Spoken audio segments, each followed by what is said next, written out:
Smart Ideas avec BNP Paribas. Découvrez des entreprises à impact positif.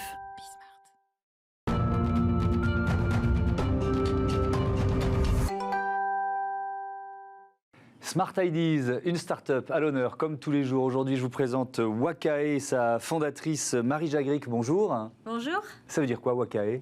Wakae, ça veut dire rester en Swahili.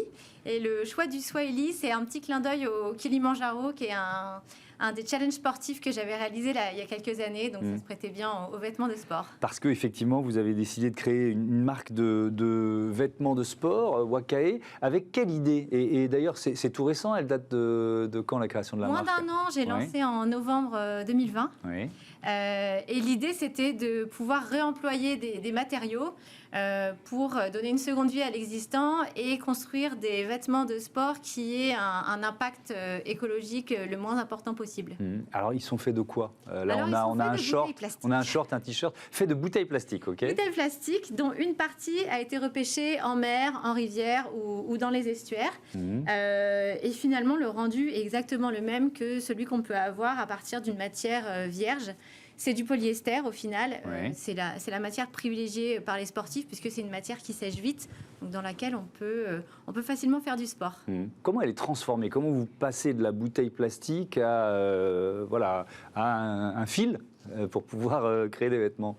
C'est transformé mécaniquement. Donc, on travaille avec des associations ou avec des navigateurs ou même des particuliers qui vont aller ramasser des déchets sur les plages ou en mer.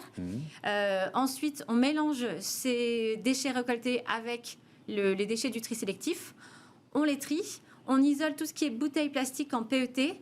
On nettoie, on coupe en petites pastilles de plastique, on fait fondre en granulés et à partir de ces granulés de plastique, on fait un fil qui sera donc un fil polyester qu'on peut ensuite tisser ou tricoter pour faire des t-shirts, des shorts, des leggings. Est-ce que finalement la matière première, c'est-à-dire le plastique que vous allez recycler, est-ce qu'elle est facile à trouver? Vous voyez ce que je veux dire? Parce qu'il y a les filières qui existent, il y a ce que vous dites des associations. Comment vous managez tout ça? On n'a pas de difficulté à trouver de la matière. Là où on a un peu plus de difficulté, c'est sur la transformation, parce que la demande augmente et on est de plus en plus nombreux à vouloir intégrer du plastique recyclé dans nos créations. La matière, il y en a encore, il y en aura encore pour longtemps. La difficulté, c'est plus dans la transformation, en effet. Donc ça veut dire qu'il faudrait accélérer le développement de cette filière, si je vous entends bien. Moi, typiquement, je travaille... initialement, j'aurais aimé travailler avec des fabricants français.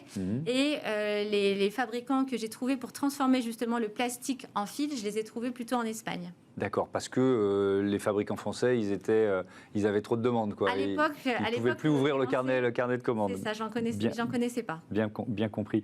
C'est quoi votre objectif? Parce que là pour cette première collection, on va dire, comment vous avez fait? Il y a eu du financement participatif, c'est ça? Comment vous avez démarré? C'est ça. Mon objectif, c'est de m'assurer que les vêtements qu'on développe vont trouver leur clientèle et qu'on ne développe pas juste pour se faire plaisir.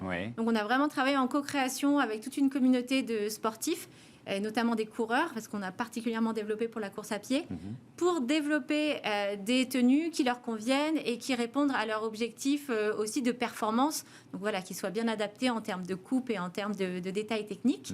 Et on a aussi fait appel à cette communauté pour financer notre première production en lançant des précommandes avant de nous lancer réellement. Vous avez pu démarrer avec combien de précommandes? Alors, on a eu pratiquement 400 tenues précommandées. On avait un objectif de 200, donc on était ravis de pouvoir exploser cet objectif. Et alors, à 3 ans, vous imaginez quoi? Alors, on imagine donner une seconde vie à un maximum de bouteilles plastiques. L'objectif qu'on s'est fixé, c'est 100 000 bouteilles plastiques recyclées dans nos tenues dans les 3 prochaines années. Ah, c'est marrant que vous disiez ça. Votre objectif, c'est le recyclage, c'est pas la vente de vêtements? Initialement, ouais, c'est vraiment ce qui m'a animée quand j'ai lancé le projet. C'était de pouvoir donner une seconde vie à tous les déchets plastiques que je voyais partout dans la nature. Oui, mais enfin, l'objectif, c'est quand même aussi de créer une entreprise qui dure. Évidemment, et moi, je suis sportive à la base, et c'est aussi pour ça que j'avais envie de créer des tenues de sport qui correspondent aussi à ce que moi, je recherchais.